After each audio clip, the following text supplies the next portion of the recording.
ए बाबू ए और लड़का बटमवा दबा दो, अब बगलिया में घंटा बजा दो।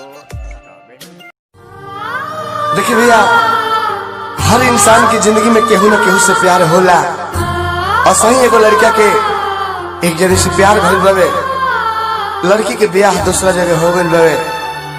लड़कवा याद करते रहे कि का समय रहे, एगो समय रहे कि हमरो केहू रहे।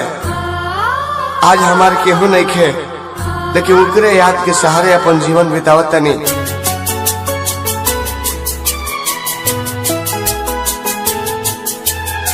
Balaji recording studio Jadavpur.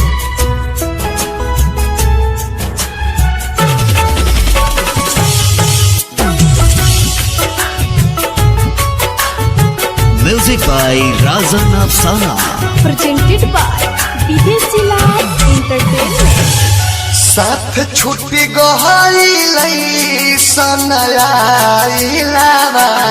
साथ छुट्टी गहरी सनया, केहू रहे हमार, केहू रहे हमार जे करो हमसे प्यार, केहू रहे हमार जे करो हमसे प्यार।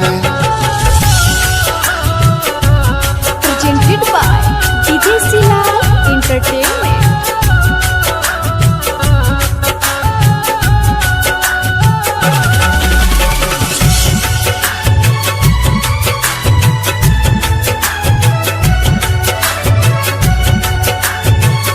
Presented by Videshi live entertainment. मिले खातिया रहली घर से नाता तोड़ के, कबहू न जात रहली हमारा के छोड़ के।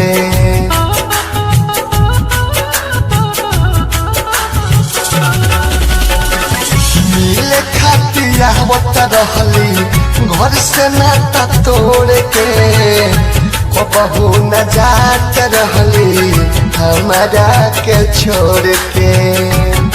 दुआ कहरीले सबका मिलो ईसने यार, दुआ कहरीले सबका मिलो ईसने यार, केहू रहे हमार,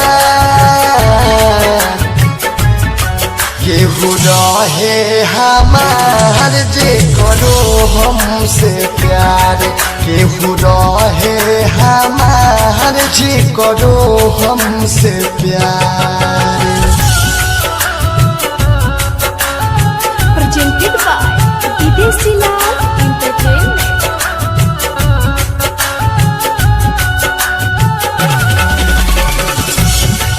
Balaji recording studio Jadavpur. Presented by Videshi live entertainment.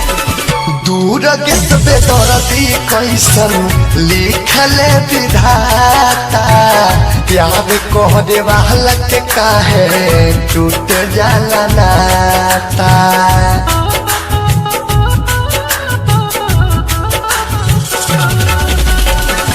दूर के सबे दर्दी कैसन लिखल विधाता, प्यार करे वाला के काहे टूट जाला नाता। विदेशिया जिंदगी में रही यादगार, विदेशिया जिंदगी में रही यादगार, केहू रहे हमार, केहू रहे हमार जे करो हमसे प्यार, केहू रहे हमार जे करो हमसे प्यार। Balaji recording studio Jadavpur. देखिए भैया, हर इंसान की जिंदगी में केहू न केहू से